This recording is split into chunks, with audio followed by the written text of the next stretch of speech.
Il-Pulizija ċaħdet b'mod kategoriku allegazzjonijiet li saru fil-midja minn Marija Efimova, ir-Russa li tinsab fiċ-ċentru ta' kontroversja dwar l-allegazzjonijiet tagħha fuq il-kumpanija Egrant. Fi stqarrija, il-Pulizija ċaħdet bil-qawwa l-allegazzjoni ta' Efimova li rappreżentanti tal-Bank Pilatus kienu preżenti waqt l-interrogazzjoni tagħha mill-Pulizija Maltija.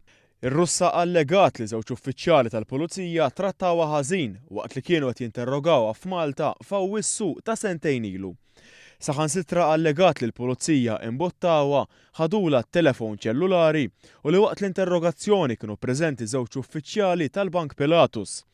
Ir-Russa li fl-aħħar jiem qalet li tat lilha nnifisha lill-Pulizija Griega wara li marret Ateni biex tivvota fl-elezzjonijiet Russi, allegat ukoll li matul l-interrogazzjoni l-uffiċjali tal-Pulizija għamlula pressjoni biex tagħmel apoloġija lill-uffiċjali tal-bank.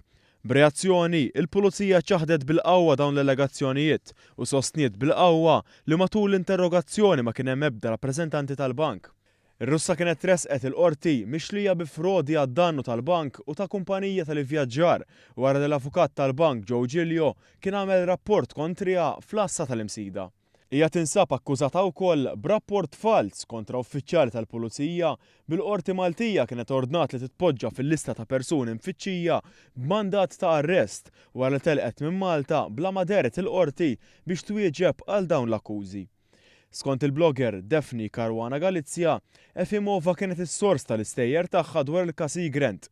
Madankollu, ftit tal-ġimgħat ilu ir-Russa qalet li ma kinitx is-sors oriġinali u lanqas dokumenti ma kellha biex tipprova l-allegazzjonijiet tagħha.